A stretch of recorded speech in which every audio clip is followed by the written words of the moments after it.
Shalom Pak Tony, Shalom Pak Adi. Saya Dani, Katartiso 02101022020. Nah, ini adalah tugas untuk subjek karunia rohani. Di dalam kitab 1 Korintus pasalnya yang ke-12, ayatnya yang ke-8 sampai seterusnya menulis bahwa Roh Kudus memberikan karunia kepada setiap orang sesuai dengan kehendak Allah. Jadi setiap orang itu ternyata memiliki karunia. Bahkan ada beberapa yang memiliki karunia lebih daripada satu ya. Di dalam kitab 1 Korintus pasal yang ke-12 ada 9 karunia rohani, dan di bagian-bagian yang lain tentu saja ada tertulis tentang karunia-karunia rohani yang lain. Nah, saya mau mengingat sedikit tentang karunia rohani yang dimiliki oleh Rasul Paulus, yang diterapkan atau dilaksanakan, dipraktekkan oleh Rasul Paulus sendiri di dalam pelayanannya, yaitu yang tertulis dalam kitab Kisah Para Rasul pasalnya yang ke-27.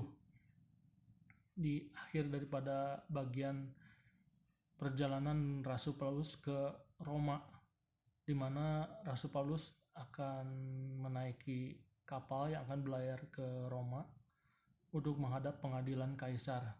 Salah satu karunia yang dimiliki oleh Rasul Paulus adalah karunia memberikan nasihat, di mana nasihatnya kepada perwira Julius itu di nasihat yang pertama tidak diterima atau tidak diabaikan. Namun karena Rasul Paulus memiliki karunia nasihat, Rasul Paulus tidak sakit hati waktu nasihatnya tidak dipedulikan. Rasul Paulus kembali memberikan nasihat dan motivasi di dalam catatan ayat-ayat berikutnya.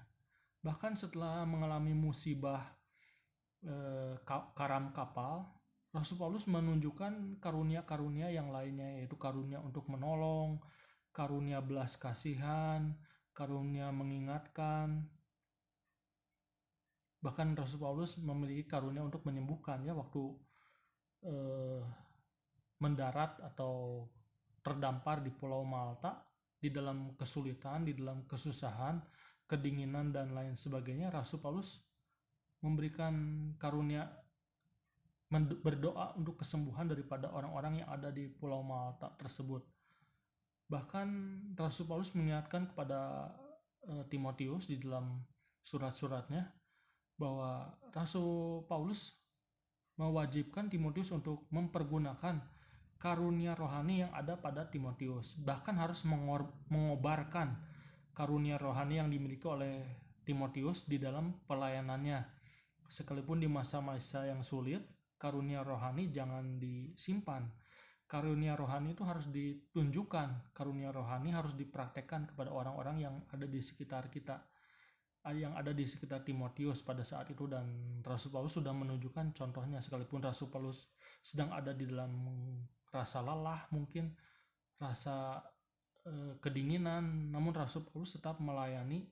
Rasul Paulus tetap memberikan yang terbaik, yaitu menunjukkan, mempergunakan dan mengobarkan karunia rohani yang diberikan oleh Tuhan kepada dirinya.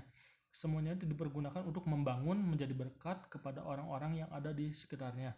Demikianlah kepada kita juga, kita percaya kita memiliki karunia rohani. Masing-masing orang mungkin berbeda, ada yang banyak, ada yang tidak terlalu banyak. Mari kita mempergunakan itu untuk kemuliaan nama Tuhan. Jangan disimpan, jangan ditahan, bahkan kita harus mengobarkan karunia rohani itu untuk kemuliaan nama Tuhan Yesus, sehingga orang-orang yang ada di sekitar kita, mereka juga dibangun dan mereka juga bisa mengaktifkan karunia rohani mereka juga, sehingga mereka pun dapat menjadi berkat untuk orang-orang di sekitar mereka. Amin.